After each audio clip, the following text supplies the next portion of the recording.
Now, the question is, why are you having so many miscarriages? Well, there are several possible reasons that have to be evaluated. You need a karyotype to see if there's a translocation. That would mean that you have all the genes so that you're okay, but some of them are mislocated on the wrong chromosome.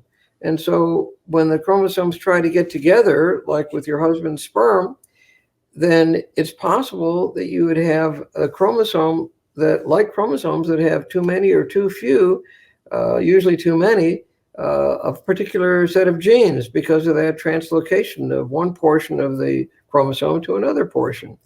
And I write about that in a lot of my book, How to Get Pregnant. If you want to understand that better, I wrote a great chapter on that. You can read that. But so then when you have too many copies of a gene or too few, you either don't get pregnant or you miscarry.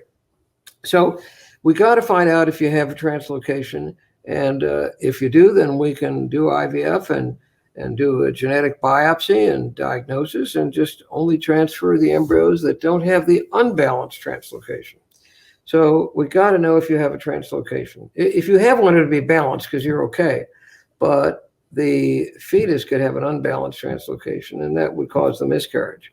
Second thing we have to evaluate is your uterus and your uterine lining, because if you have a septum, that is where there's this line of scar tissue, and you're born this way, going down the middle of your uterus. So it's like having two uterine cavities almost held together in one.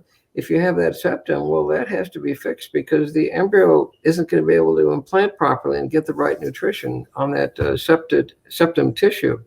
So we have to evaluate those things to evaluate your recurrent miscarriage. Now, a third thing you can do is stimulate you and do IVF anyway, and do an embryo biopsy and just see if all of your eggs are aneuploid, that is, having an abnormal number of chromosomes. And that can happen sometimes, even if you don't have a translocation. So we can certainly do that with the IVF and see what the problem is. So that way we'll know. And some women are going to have these recurrent aneuploidies, and they're going to always miscarry. But most women, unless you're older, can eventually have a baby. Now, you're only 36 years old. So I would think there's a good prognosis if we go about this the correct way.